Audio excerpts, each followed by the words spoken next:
ಮುಂಬರುವ ಲೋಕಸಭಾ ಚುನಾವಣೆಯಲ್ಲಿ ಮಂಡ್ಯ ಕ್ಷೇತ್ರದಿಂದ ಕಣಕ್ಕಿಳಿಯುವಂತೆ ಕಾಂಗ್ರೆಸ್ ಕಾರ್ಯಕರ್ತರು ಹಾಗೂ ಅಂಬರೀಷ್ ಅಭಿಮಾನಿಗಳು ಸುಮಲತಾ ಅಂಬರೀಷ್ ಅವರನ್ನ ಒತ್ತಾಯಿಸಿದ್ದಾರೆ.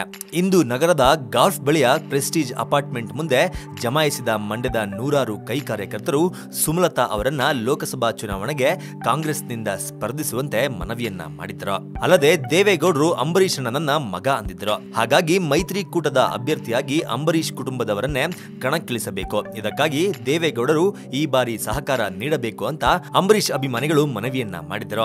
ಬಳಿಕ ಮಾತನಾಡಿದ ಸುಮಲತಾ ಅಂಬರೀಷ್, ಈ ಜನ್ಮ ಇರುವವರೆಗೆ ನಮ್ಮ ಸೇವೆ ಮಂಡ್ಯಕ್ಕೆ ಇದ್ದೇ ಇರುತ್ತೆ. ನಾನು ಅಭಿಷೇಕ್ ಮಂಡ್ಯವನ್ನ ಮರೆಯಲು ಸಾಧ್ಯವೇ ಇಲ್ಲ. ನನಗೆ ಯಾವತ್ತೂ ಪದವಿ ಆಸೆ ಇರಲಿಲ್ಲ, ರಾಜಕೀಯದ ಆಸೆಯೂ ಇರಲಿಲ್ಲ. ಅಕಸ್ಮಾತ್ ಬಂದರೆ ಅದು ಮಂಡ್ಯದಿಂದಲೇ ಆರಂಭವಾಗುತ್ತೆ. ಆದರೆ ಈಗ ಸ್ವಲ್ಪ ಯೋಚಿಸಬೇಕಾಗಿದೆ. ದುಡುಕಿ ತೀರ್ಮಾನ ಮಾಡಲು ಆಗಲ್ಲ. ಅಂಬರೀಷ್ ಅವರಿದ್ದಾಗ ಶಕ್ತಿಯೇ ಬೇರೆ. ಈಗ ನೀವೇ ನನಗೆ ಶಕ್ತಿ. ರಾಜಕೀಯ ಚುನಾವಣೆ ಅಷ್ಟು ಸುಲಭ ಅಲ್ಲ. ಎಲ್ಲವನ್ನು ಚರ್ಚೆ ಮಾಡಿ ಒಂದೊಳ್ಳೆ ತೀರ್ಮಾನ ಕೈಗೊಳ್ಳುತ್ತೇನೆ.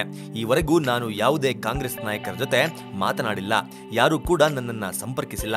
ಅಂಬರೀಷ್ ಅವರು ಕಾಂಗ್ರೆಸ್ನಲ್ಲಿ ಇದ್ದರು. ಹಾಗಾಗಿ ನಾವು ಕಾಂಗ್ರೆಸ್ ನಾಯಕರ ಜೊತೆ ಮಾತನಾಡಬೇಕು.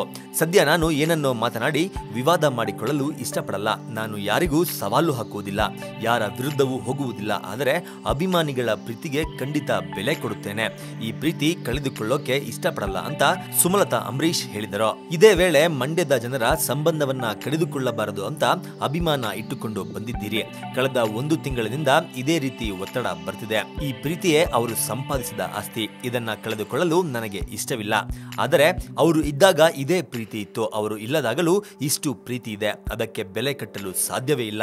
ಅಂಬರೀಷ್ರನ್ನ ಕಳೆದುಕೊಂಡಾಗ ನಮಗಾದ ನೋವಿಗಿಂತ ನಿಮಗೆ 100 ಪಟ್ಟು ಹೆಚ್ಚು ನೋವಾಗಿದೆ ಅಂತ ಸುಮಲತಾ ಹೇಳಿದರು. ಈ ವೇಳೆ ನಿರ್ಮಾಪಕ ರಾಕ್ಲೈನ್ ವೆಂಕಟೇಶ್ ಹಾಗೂ ಹಿರಿಯ ನಟ ದೊಡ್ಡಣ್ಣ ಸಹ ಉಪಸ್ಥಿತರಿದ್ದರು.